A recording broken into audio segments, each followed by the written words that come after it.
Ce matin, on s'en va dans un passage qui va nous parler à la fois de la crucifixion et de la résurrection. Les deux à la fois. Juste pour se situer, on est le 17 avril, dimanche 17 avril 2022, après Jésus-Christ. Ça dit quand même quelque chose, n'est-ce pas? Et on va célébrer ensemble la Pâque parce qu'il y a près de 2000 ans, Jésus de Nazareth, Jésus le Christ, le Messie, le Sauveur des Juifs, le Roi des Juifs, est venu et il est mort sur la croix le vendredi, il est ressuscité d'entre les morts le dimanche. Et nous ne célébrons plus la Pâque juive. Donc, les Juifs attendaient la venue de leur Messie, mais quand Jésus de Nazareth est venu, cette Pâque-là a été accomplie en Jésus-Christ. Donc, nous fêtons la Pâque chrétienne, ceux qui ont reconnu que Jésus de Nazareth était vraiment ce roi, ce Messie qui avait été annoncé depuis des siècles par les prophètes, qui était attendu et qui vient mourir sur la croix pour les péchés des hommes, ressuscité d'entre les morts le troisième jour. Écoutez, c'est le moment le plus important de toute l'histoire de l'humanité. De toute l'histoire de l'humanité, si Jésus-Christ est vivant, Jésus-Christ revient bientôt, et un jour, tous les hommes de la terre, quelle que soit notre couleur, quel que soit notre âge, quelle que soit notre croyance, paraîtront devant Dieu et devront répondre à une question. Une seule question. Qu'est-ce que tu as fait de mon fils? Et c'est ce qu'on va aller voir ensemble ce matin. Et il revient à chaque homme, chaque femme, chaque jeune homme, chaque jeune femme, chaque adolescent, chaque adolescente, chaque enfant, de prendre la décision qu'on veut de croire ou non en Jésus-Christ. C'est une décision qui nous revient à chacun d'entre nous, c'est une décision qui est personnelle. Ce matin, ce que j'ai décidé de faire, c'est d'aller avant la mort de Jésus, à la toute fin, lorsqu'il est pendu au bois, parce qu'il y a quelque chose de spécial qui se passe là. Il va y avoir un échange entre trois crucifiés. Je ne sais pas si ça s'est passé souvent dans l'histoire de l'humanité, mais il va y avoir un échange vraiment spécial entre trois crucifiés, et il y a beaucoup à apprendre dans cet échange-là. Et on peut s'identifier avec l'un ou l'autre des brigands qui ont été crucifiés en même temps que Jésus-Christ. Et étrangement, dans ce passage-là, il y a énormément d'espoir. Je vous dirais que c'est un des passages les plus chargés d'espoir de toutes les Saintes Écritures, de toute la Bible. On va aller voir ça ensemble ce matin. On va aller dans un mot de prière, puis Danny va venir nous lire le passage des Écritures. Mais Seigneur, notre Dieu, on est assemblés ce matin pour célébrer la Pâque, célébrer ta venue, ta mort et ta résurrection, Seigneur. Seigneur, on veut reconnaître que tu es le Christ, que tu es le Messie, que tu es le Sauveur des hommes. Je prie, Seigneur, de venir nous parler à tout le monde ce matin, quel que soit notre âge. Viens nous rejoindre, viens nous toucher, viens nous parler de toi, viens nous parler de nous, Seigneur, qu'à travers ces deux hommes qui ont été pendus au bois à tes côtés, Seigneur, on puisse chacun choisir à quelque part notre camp, notre position, notre posture à ton égard, Seigneur. Seigneur Jésus, tu es merveilleux, tu as bouleversé ma vie à tout jamais, tu as changé ma vie, Seigneur, tu as rempli ma vie d'espérance. Pour moi, Seigneur, la vie ou la mort m'importe peu parce que je sais que j'ai déjà la vie en toi, Seigneur. Et Seigneur, j'ai entendu dans mon cœur, dans mon âme, cette parole aujourd'hui. Aujourd'hui, tu seras avec moi dans le paradis, Seigneur. Je te prie de nous parler ce matin par la puissance de ta parole. C'est en Jésus-Christ que nous te prions, Père. Amen. Le passage biblique de ce matin est tiré de Luc au chapitre 23, les versets 26 à 49, à la nouvelle édition de Genève. Donc, Luc 23, les versets 26 à 49. Comme ils l'amenaient, ils prirent un certain Simon de Cyrène qui revenait des champs, et ils le chargèrent de la croix pour qu'il la porte derrière Jésus. Il était suivi d'une grande multitude de gens du peuple et de femmes qui se frappaient la poitrine et se lamentaient sur lui. Jésus se retourna vers elle et dit, « Filles de Jérusalem, ne pleurez pas sur moi, mais pleurez sur vous et sur vos enfants. Car voici, des jours viendront où l'on dira, « Heureuses les stériles, heureuses les entrailles qui n'ont point enfanté, et les mamelles qui n'ont point allaité. Alors ils se mettront à dire aux montagnes, « Tombez sur nous, et aux collines, couvrez-nous. » Car si l'on fait ces choses au bois vert, Qu'arrive-t-il au bois sec? On conduisait en même temps 2 malfaiteurs qui devaient être mis à mort avec Jésus. Lorsqu'ils furent arrivés au lieu appelé Crâne, ils le crucifièrent là, ainsi que les 2 malfaiteurs, l'un à droite, l'autre à gauche. Jésus dit, « Père, pardonne-leur. » Pardonne-leur, car ils ne savent ce qu'ils font. Ils se partagèrent ses vêtements en tirant au sort. Le peuple se tenait là et regardait. Les magistrats se moquaient de Jésus, disant, « Il a sauvé les autres, qu'il se sauve lui-même s'il est le Christ, l'élu de Dieu. » Les soldats aussi se moquaient de lui. S'approchant et lui présentant du vinaigre, ils disaient, « Si tu es le roi des Juifs, sauve-toi toi-même. » Il y avait au-dessus de lui cette inscription, « Celui-ci est le roi des Juifs. » L'un des malfaiteurs crucifiés l'injuriait, disant, « N'es-tu pas le Christ? Sauve-toi toi-même et sauve-nous. » Mais l'autre le reprenait et disait, « Ne crains-tu pas Dieu, toi qui subis la même condamnation? Pour nous, c'est justice, car nous recevons ce qu'ont mérité nos crimes. Mais celui-ci n'a rien fait de mal. » Il disait à Jésus, « Souviens-toi de moi quand tu viendras dans ton règne. » Jésus lui répondit, « Je te le dis en vérité, aujourd'hui tu seras avec moi dans le paradis. » Il était environ la 6e heure. Il y eut des ténèbres sur toute la terre jusqu'à la 9e heure. Le soleil s'obscurcit et le voile du temple se déchira par le milieu. Jésus s'écria d'une voix forte, « Père, je remets mon esprit entre tes mains. » Et en disant ces paroles, il expira.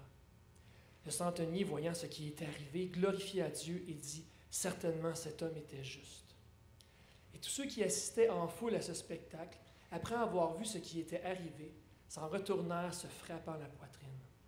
Tous ceux qui connaissaient Jésus et les femmes qui l'avaient accompagné, depuis la Galilée, se tenaient dans l'éloignement et regardaient ce qui se passait.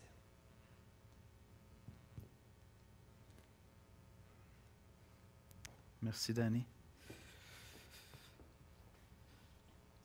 Alors évidemment, ce n'est pas quelque chose avec lequel on est familier nécessairement, la crucifixion. Je ne veux pas prendre ça pour acquis non plus de votre côté. Pourtant, pour les Romains, c'était une pratique commune. C'était un moyen de garder un contrôle sur la population. Israël est sous l'Empire romain, et donc les Romains pouvaient crucifier comme ça soit des ennemis de l'État, ou soit des gens qui avaient commis de grands crimes. C'était assez puissant comme enseigne publicitaire, n'est-ce pas? Lorsque tu arrives en ville et tu as 30 crucifiés, ce qui n'était pas rare du tout, sur le chemin pour entrer dans la ville. Mais là, dans ce cas-là, c'était une scène très différente parce qu'on a cet homme qui avait fait énormément de bien en Israël, partout en Israël, qui était apprécié, mais il y avait eu des prises de bec à l'infini avec les chefs religieux. Et finalement, les chefs religieux qui n'ont pas reconnu en lui le Messie ont vraiment conspiré contre lui et ont obtenu des Romains de le crucifier, de le mettre à mort avec des criminels, avec des brigands. La crucifixion était une manière d'humilier un homme par une mort qui était une agonie qui était extrêmement longue. Et Jésus a été crucifié comme ça, entre 2 brigands. Et nous, on sait maintenant que Jésus est ressuscité le 3e jour. On connaît la suite de l'histoire, on connaît la fin de l'histoire. Mais à ce moment-là, il y a seulement Christ qui sait ça. Et on va voir comment la foule agit, comment les brigands agissent. Et on va chercher, nous, dans nos cœurs. Ça aurait été quoi notre attitude? Comment toi, tu aurais agi si tu avais été là ce jour-là? Et je vais le dire comme ceci parce que c'est difficile à concevoir à notre époque, dans notre culture, mais je vous assure qu'il y avait des enfants qui étaient là cette journée-là. Parce que pendant très longtemps, les exécutions, et encore aujourd'hui, lorsqu'il y en a dans certains pays, lorsqu'il y a des exécutions publiques, tout le monde assiste à ça. Et donc, il y avait des enfants qui étaient présents et qui assistaient. Tout le monde ici peut se poser la question, comment aurais-tu agi si tu avais été présent cette journée-là? Quelle aurait été ton attitude? Est-ce que tu te serais joint à ceux qui se moquaient de Christ, qui le méprisaient, ou est-ce que tu aurais été troublé de voir sa bonté? Ce matin, je résumerai l'exposé comme ça. Jésus désire nous pardonner et nous amener avec lui dans son royaume. Avons-nous l'humilité de nous voir tels que nous sommes et de le voir tel qu'il est? C'est sur cette question-là que tout se joue pour ces 2 brigands. Et c'est sur cette question-là que tout se joue pour toi et moi. Jésus désire nous pardonner et nous amener avec lui dans son royaume. Avons-nous l'humilité de nous voir tels que nous sommes et de le voir tel qu'il est? Premièrement, l'arrogance et l'aveuglement du péché. L'un des malfaiteurs crucifiés l'injuriait, disant « N'es-tu pas le Christ? Sauve-toi toi-même et sauve-nous. » Mais l'autre le reprenait en disant « Ne crains-tu pas Dieu, toi qui subis la même condamnation? » Et en fait, il n'y avait pas juste ce brigand-là qui se moquait de Jésus, il y avait plein de gens dans la foule qui se moquaient de Jésus. Il y a un phénomène de foule. Dans le passage que Danny vient juste de nous lire, on voit même que la foule va changer de comportement après la mort de Christ. Il y a quelque chose qui va changer. La foule est entraînée à se moquer de Jésus. Ça commence par les chefs religieux qui le méprisent, qui ont réussi leur conspiration de se débarrasser de cet opposant politique. Ils ont réussi à le faire crucifier. Ils sont contents de leur coup. Les soldats sont là, se moquent. C'était des hommes durs, c'était des hommes de guerre. Et ils se moquent de Jésus. La foule embarque, se moque de Jésus. Jusqu'aux 2 brigands. Parce que dans l'évangile de Matthieu, on voit que les 2 brigands, au départ, se moquaient de Jésus. Puis il y a un changement d'attitude chez l'un d'entre eux. C'est un phénomène de foule. Ces phénomènes-là peuvent arriver à n'importe quel âge, hein? Je ne sais pas comment ça s'est passé pour vous, la cour d'école, mais pour moi, la cour d'école au primaire et au secondaire, ça n'a pas toujours été très, très intéressant. Certains d'entre vous êtes à l'école, puis vous savez comment ça peut être difficile. Des foules qui deviennent méchantes, ça peut arriver à n'importe quel âge. Moi, lorsque j'étais au primaire, j'étais un ange, selon ma mère. Puis, mais sérieusement, j'étais un petit nerd. Je veux dire, je n'achalais pas personne, je restais dans mon coin avec mes amis. Puis ça a l'air que ça fatiguait du monde, ça. Ça dérangeait du monde. Donc, à plusieurs reprises, après l'école, je me suis fait attendre pour me faire battre. Je me souviens une fois, j'étais dans la cour d'école, je pense qu'on jouait au ballon chasseur. J'étais tellement pas bon dans le sport à cette époque-là, j'ai dû mal jouer. Mais ça a mal fini, cette histoire-là, parce qu'ils ont décidé qu'ils me donnaient une rince.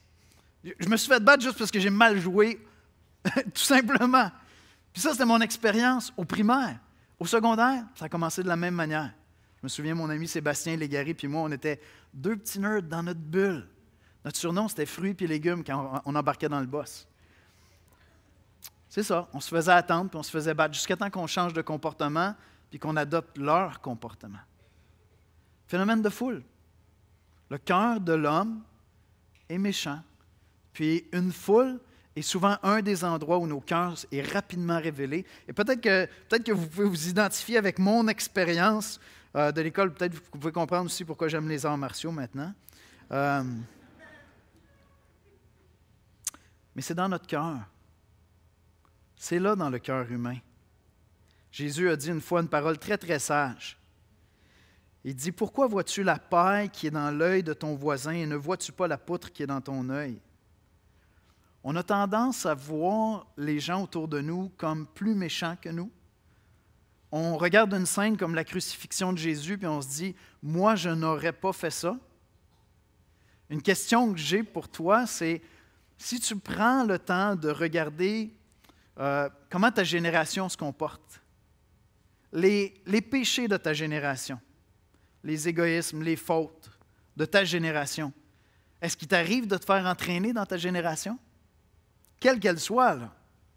Est-ce que tu es porteur de ces mêmes fautes-là, de ces mêmes péchés-là? Parce qu'on a tendance à voir les autres comme étant pires que nous-mêmes. C'est tellement une belle image, hein? Il dit, pourquoi tu essaies d'enlever la paille? Tu sais, il y a un cheveu dans son œil. Toi, tu as une poutre dans l'œil, puis tu n'es même pas capable de le voir. On regarde des collègues au travail, puis tu sais, pose un jugement. Tu regardes ton frère à la maison, tu regardes ta conjointe, ton épouse, ton époux. On est prompt à voir les fautes chez l'autre, puis on regarde une foule comme celle-là, puis on se dit, jamais j'aurais fait ça. Aujourd'hui, des fois, c'est sur les médias sociaux. Hein, sur les médias sociaux, on a des phénomènes de lynchage qui se passent comme ça, littéralement. On dirait qu'on se transforme. Tu as comme l'impression qu'il y a quelqu'un qui a écrit quelque chose, puis tu lis une série de commentaires un peu pas trop fins, puis là, tu sais, il y a comme l'anonymat de dire « je ne connais pas vraiment cette personne-là, puis elle a eu le malheur de dire quelque chose de maladroit », puis tu vas faire des commentaires, puis dans le fond, tu vas dans le sens de l'ensemble des commentaires. Il y a plein de monde qui se transforme lorsqu'ils sont derrière un clavier. Hein? Ils se transforment en trolls, puis c'est pas drôle du tout. L'aveuglement du péché. C'est ça qui me frappe dans ce récit-là, c'est que le péché rend aveugle. Le péché nous rend aveugles, puis les péchés de notre génération nous rendent aveugles. Puis on peut embarquer, on peut les endosser sans s'en rendre compte. C'est intéressant parce que ce brigand-là, il n'était pas là pour rien, hein? C'est un criminel. Jésus était là, son crime qu'il avait commis, c'est d'avoir dit qu'il était le roi des Juifs. C'était son crime, c'était pour ça qu'on l'a condamné. Mais eux, c'était des brigands, c'était des criminels, ils avaient probablement tué. Puis il est à côté de Jésus et jamais il va se remettre en question. Jamais l'attitude, le comportement de Jésus va l'amener juste à se remettre en question puis à dire « Attends un peu, il n'est pas comme nous. » Il est complètement aveuglé par son péché, il est pris dans son arrogance. Puis je trouve que Pâques, c'est l'occasion de regarder si nous, on est arrogants. Si nous, on se laisse entraîner dans des péchés de notre génération, quel que soit notre âge. Est-ce qu'on est capable d'avoir l'humilité, en regardant à Christ, de se remettre en question nous-mêmes? Il y a un des deux criminels qui va rester complètement arrogant, il va être cinglant avec Jésus, il va joindre sa voix à la voix des soldats, à la voix des chefs religieux. Au Québec, on appelle ça être baveux.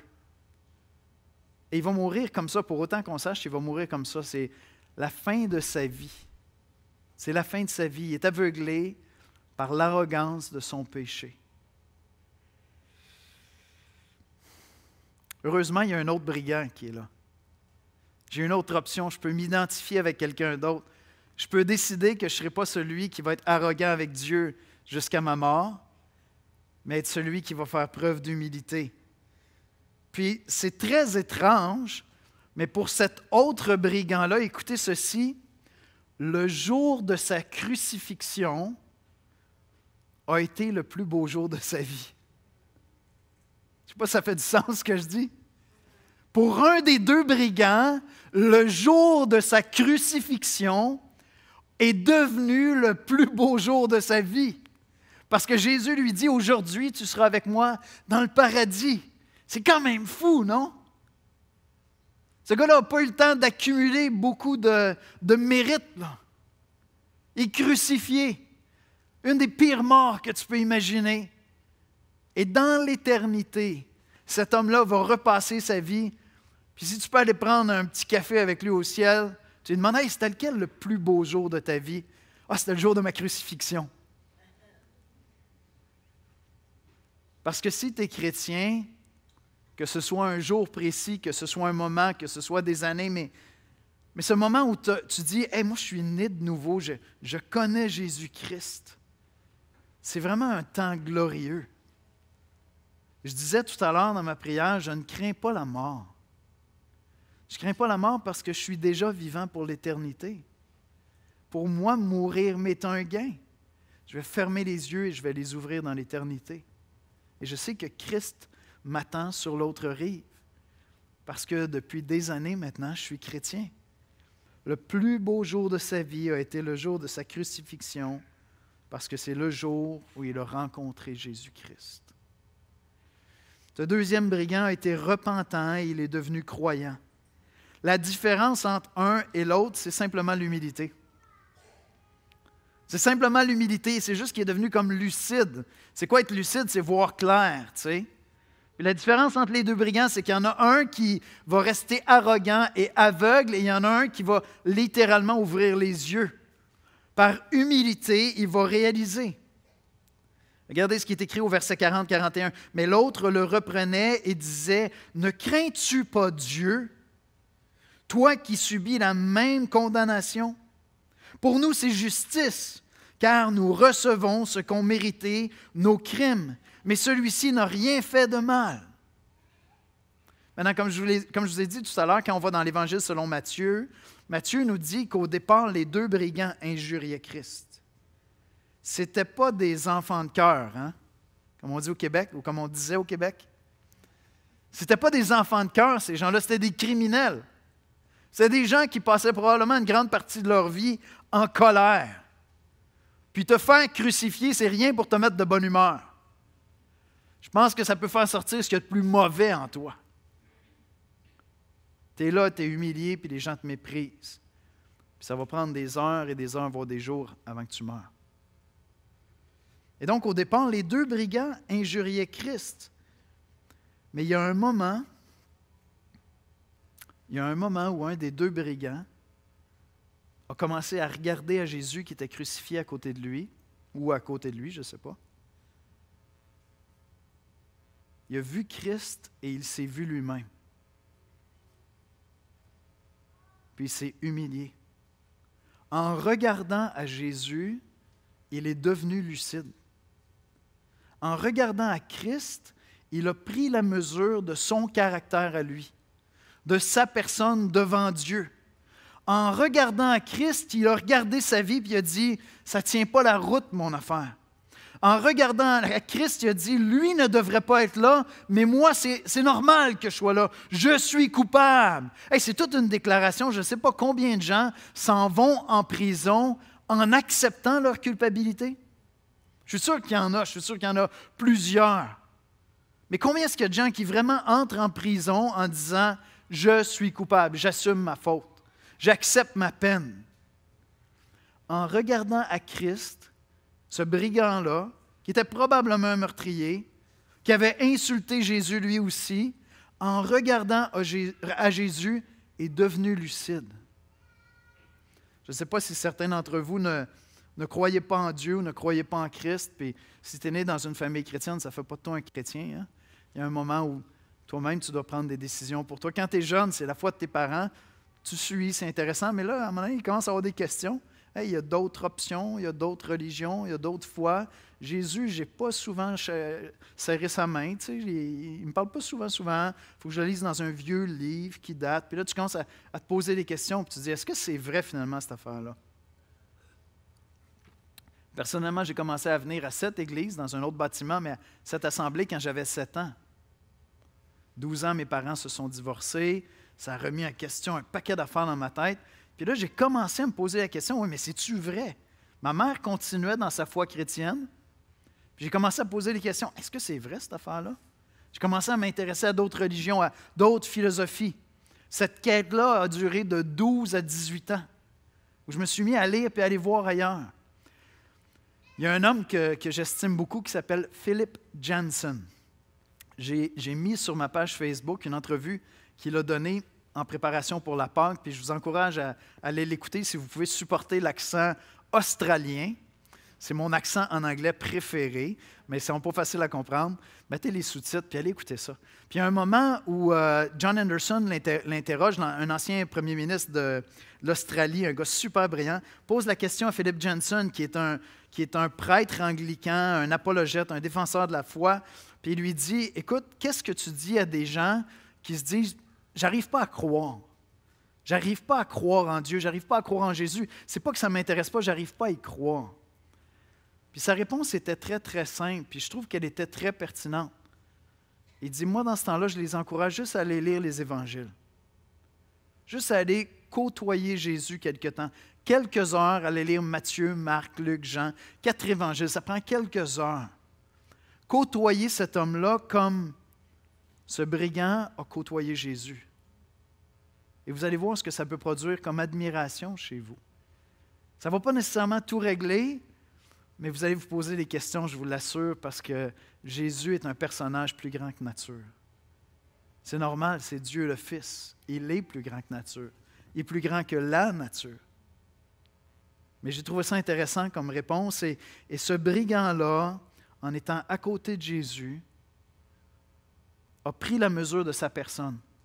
C'est ça qui est troublant un peu avec Jésus, c'est quand tu lis les évangiles, il y a un moment où tu commences à regarder à toi, tu regardes à Jésus, puis tu te dis, ça ne marche pas mon affaire.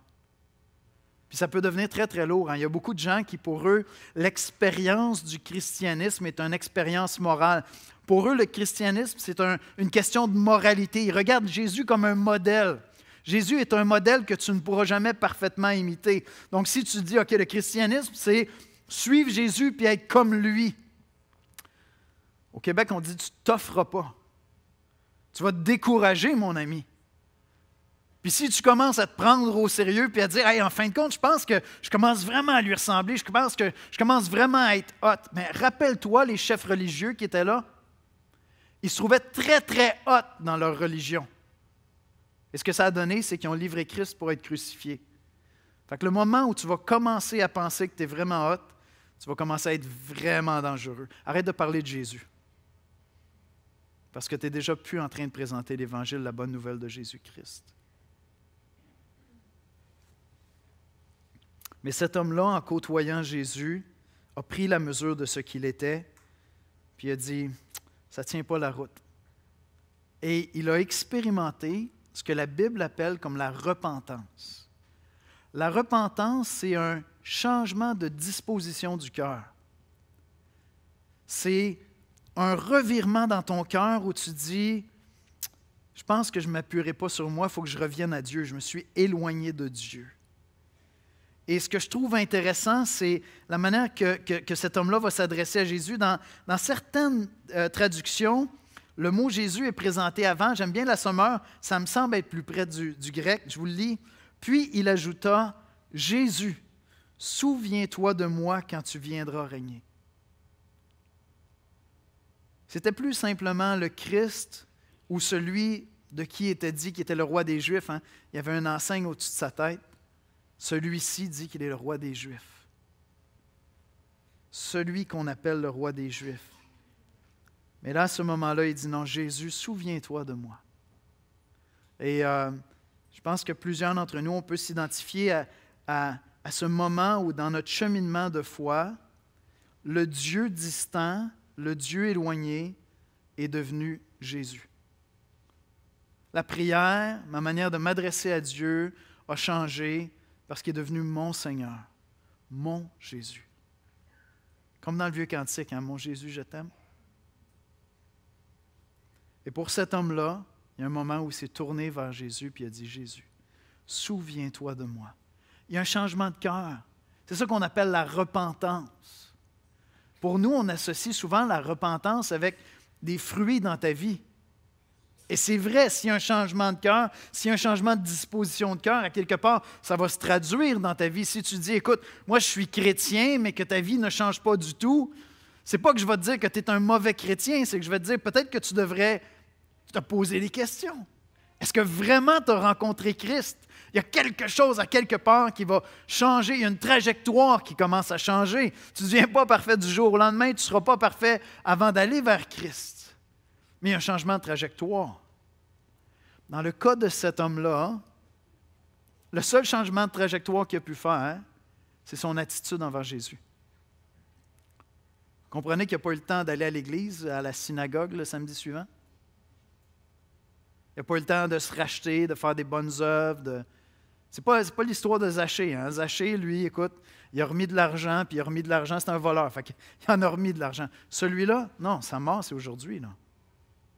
Et donc, la repentance, je trouve que c'est super bien illustré. C'est un changement de cœur. C'est une disposition de cœur qui va produire des fruits. Ça va produire un changement de vie si j'en ai l'opportunité. Mais ces œuvres-là ne vont pas te sauver. Ce qui va te sauver, c'est ton changement de cœur. C'est ta manière de regarder Jésus, ta manière de t'adresser à lui. Jésus, souviens-toi de moi quand tu viendras dans ton règne.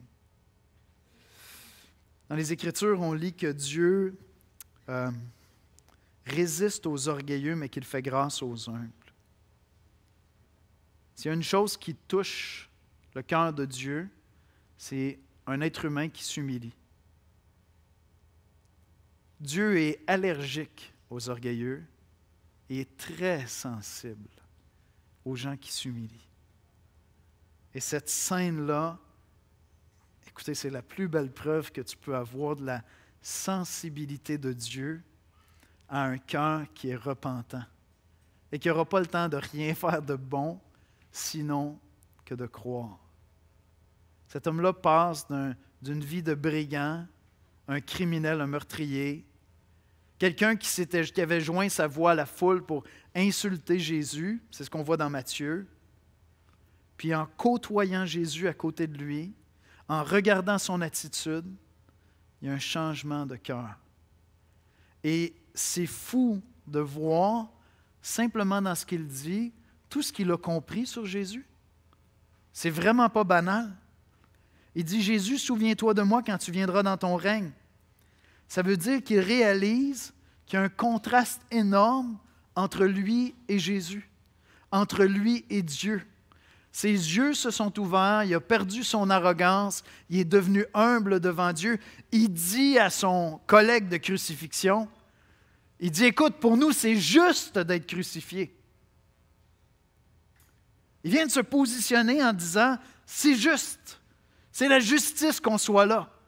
Mais lui, il est innocent, il ne mérite pas d'être là. Quel moment de lucidité incroyable pour cet homme. Il réalise qu'il est coupable devant Dieu. Pour avoir ce changement d'attitude envers Jésus, il faut que je réalise que je suis coupable devant Dieu. Et il est conscient que Jésus est le roi messianique annoncé, pas simplement à cause de l'enseigne, mais il fait une déclaration de foi. Hein? Il dit, Jésus, quand tu reviendras dans ton règne, souviens-toi de moi. Il est en train de déclarer que Jésus-Christ est le roi des Juifs qui est annoncé et que le retour de ce roi qui est annoncé par les prophètes, la parousie, son retour, allait se produire. Et il y a cette déclaration de foi extraordinaire. Souviens-toi de moi quand tu reviendras dans ton règne. Et Jésus est touché par sa déclaration de foi. Jésus voulait pardonner. Hein?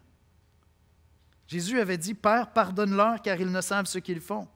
Jésus, lorsqu'il a fait cette prière-là, il a prié pour tous ces gens-là, il a prié certainement pour les 2 brigands qui sont là, qui l'insultent.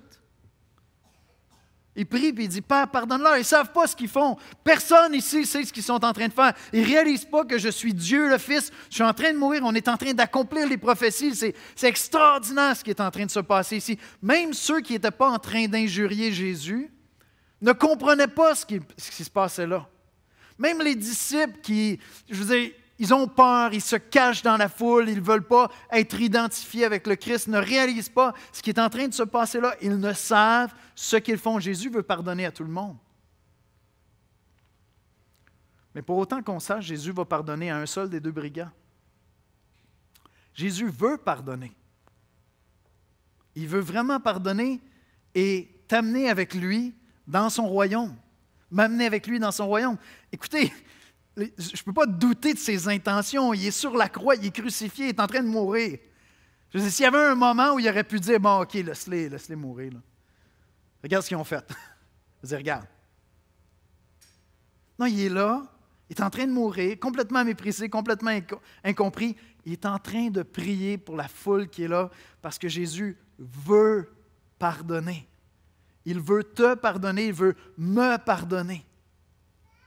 Mais un seul des 2 brigands, pour autant qu'on sache, va être pardonné. Et c'est celui qui va se tourner vers Christ. Voyez-vous, Jésus est juste, il est gracieux et il est roi. Il est juste dans le sens qu'il était innocent. Et lorsqu'on recoupe tous les 4 évangiles ensemble, puis on va chercher juste les témoignages des gens autour, on a 6 témoignages de personnes qui disent « Non, mais il est innocent ». Pensez à Pilate, lorsque Pilate doit se prononcer, puis il dit qu'est-ce qu'il va faire? Hein? Il va s'en laver les mains, puis il va dire « Moi, je suis innocent du sang de ce juste ». Il n'est pas innocent du tout, là, parce que tu ne peux pas te laver les mains comme ça. Mais il confesse que Jésus est innocent. Il ne voit pas en lui le mérite d'être crucifié. Le centenier à la fin, certainement cet homme était le Fils de Dieu, le soldat romain qui est là, qui s'assure que tout va bien se passer. Au moment où Jésus meurt, certainement cet homme était le Fils de Dieu. Et ce brigand qui est à ses côtés reconnaît son innocence. La différence entre toi et moi et Jésus-Christ, la différence entre nous et Jésus-Christ, c'est que lui n'a jamais péché. Et nous sommes pécheurs. Et tu as besoin d'arrêter de voir les pailles dans les yeux des gens autour de toi, puis de voir les fautes de tout le monde autour de toi, pour reconnaître que toi-même, tu es pécheur. Puis reconnaître que Christ est sans faute. Jésus-Christ était innocent. Et si tu doutes de ça, moi, je t'encourage, fais-toi le plus beau cadeau que tu peux te faire à Pâques. Lis les évangiles. Prends quelques heures. Ça peut changer non seulement ta vie ici-bas, mais ton éternité. Jésus est innocent et il désire nous pardonner. Il fait cette prière-là pour les gens. Et enfin, Jésus est roi et il déclare une parole extraordinaire à cet homme-là. Il lui dit, « Je te le dis en vérité, aujourd'hui, tu seras avec moi dans le paradis. » Et le paradis, ce n'est pas très clair. Il y a deux autres occurrences de ce mot-là. 2 autres fois, le mot apparaît dans le Nouveau Testament, dans l'Apocalypse, entre autres. Puis ce qu'on peut comprendre, c'est lorsqu'on meurt en attente de la résurrection, hein? Parce que les êtres humains vont vivre éternellement avec un corps. On n'est pas simplement un esprit après la mort. Mais en attente de cette résurrection, on va dans la présence de Dieu. Et on entre dans ce bonheur-là. Et Jésus lui déclare, « Aujourd'hui, je te le dis, tu seras avec moi au paradis. » Il y a un prédicateur que j'aime beaucoup, Alistair Begg. Il a fait une prédication à un certain moment donné. Il a raconté l'histoire de cet homme-là. Puis je vais juste essayer de vous relater un peu. C'est tellement bien fait. Je l'ai mis sur mon compte Facebook. Vous allez l'écouter. C'est touchant. Parce qu'il s'est posé la question, mais qu'est-ce que cet homme-là, comment il a réagi quand il est mort? Ce criminel-là à qui Jésus dit, « Aujourd'hui, je te le dis, tu vas être avec moi au paradis. » Imaginez qu'il arrive de l'autre côté. Là, il y a un ange qui l'accueille. Il le voit arriver, c'est un criminel. Il dit, « Qu'est-ce que tu fais ici? » « Je ne sais pas. Je ne sais pas qu'est-ce que je fais ici. » Ben, il dit, « T'es un chrétien? » « Non. »« T'es allé à l'église? » »« Non. »« Tu t'es fait baptiser? » »« Non. »« Tu étais membre d'une église locale? » »« Non. »« Tu lisais ta Bible, tu allais à la synagogue? » »« Pense pas. »« Tu as fait du bien dans ta vie? » »« Pas tellement, non. »« OK, tu as eu le temps de te racheter avant de mourir? » »« Pas vraiment. » « OK, on va aller à l'essentiel. On va aller à l'essentiel. Si tu es ici, c'est parce que tu as rencontré Jésus. Donc, tu comprends c'est quoi être justifié par la foi. De quoi tu parles? Pourquoi tu es ici? Je ne sais pas. Le gars qui était sur la croix à côté de moi m'a dit que je pouvais venir. C'est tout ce qu'il y avait. C'est tout ce qu'il y avait. Il n'a pas pu faire d'œuvre. Il n'a pas pu faire du bien. Et voyez-vous, on doit garder cette attitude-là tous les jours de notre vie jusqu'à ce que le Seigneur vienne nous chercher. Quand tu vas rentrer au ciel si tu es chrétien, quand bien même ça ferait 50 ans que tu es chrétien, tu es dans une église locale, tu t'es fait baptiser, tu sers le Seigneur, tu fais des bonnes œuvres. Hein? Jésus dit, faites le bien afin que les hommes voient vos œuvres, glorifie votre Père qui est dans les cieux. Oui, les chrétiens sont appelés à faire des œuvres bonnes, mais tu sais quoi? Tout le bien que tu vas faire sur la terre ne te rendra pas plus juste que ce brigand-là au jour où il est rentré au ciel. Tu n'auras rien de plus à offrir pour avoir ta passe pour rentrer dans le paradis que ce brigand-là. Rien de plus. Toutes les bonnes œuvres que tu vas avoir faites ne changeront rien à ton statut. C'est l'invitation de Christ qui te qualifie pour entrer au ciel. Lorsqu'on rentre au ciel, on est aussi coupable et aussi gracié que ce brigand-là ce jour-là. C'est incroyable, hein?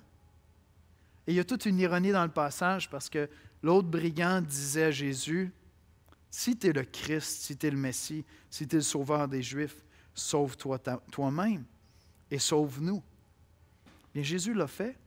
Il a sauvé celui qui a cru vraiment qu'il était le Christ. Et il l'a amené avec lui au paradis. Je vais inviter la chorale à venir me rejoindre à l'avant.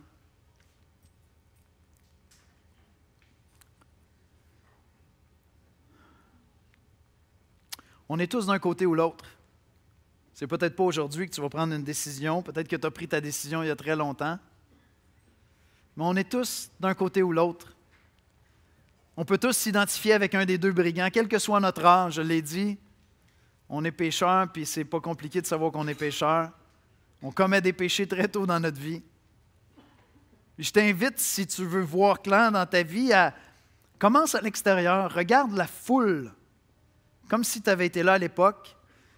Regarde la foule, comment elle se comporte. Regarde les gens de ta génération, comment ils agissent. Il y a certainement plein de bonnes choses, mais regarde ceux de ta génération, puis commence à regarder les failles, les péchés de cette génération. Puis ensuite, regarde à ta vie. Pose-toi la question, est-ce que toi, tu as adopté certains de ces péchés-là? Puis ensuite, regarde à Christ. Regarde à Jésus. Contemple Jésus-Christ, qui est plus grand que nature, qui est innocent, qui est beau, qui est bon, qui est sur la croix, crucifié, qui prie, Père, pardonne-leur car ils ne savent ce qu'ils font. Et choisis de croire en Jésus-Christ. Choisis de croire en lui. Dans ton cœur, tu vas savoir que tu crois en lui quand Jésus va devenir ton Jésus. Et que son esprit va te dire, tu es un chrétien. Tu peux mourir, tu peux partir maintenant, n'importe quand. Et tu sais que de l'autre côté, quand tu vas arriver et qu'on va te demander, qu'est-ce que tu fais ici? Tu vas répondre, bien, Jésus m'a dit que je pouvais venir. On va prier ensemble. Seigneur Jésus, on vient t'adorer. Seigneur, tu es mort sur la croix, tu es ressuscité le 3e jour, tu règnes au ciel et tu règnes dans mon cœur, dans nos cœurs. Seigneur, tu règnes dans les cieux et sur la terre, tu es roi des rois, mais tu règnes en nous par la puissance de ton esprit qui habite en nous.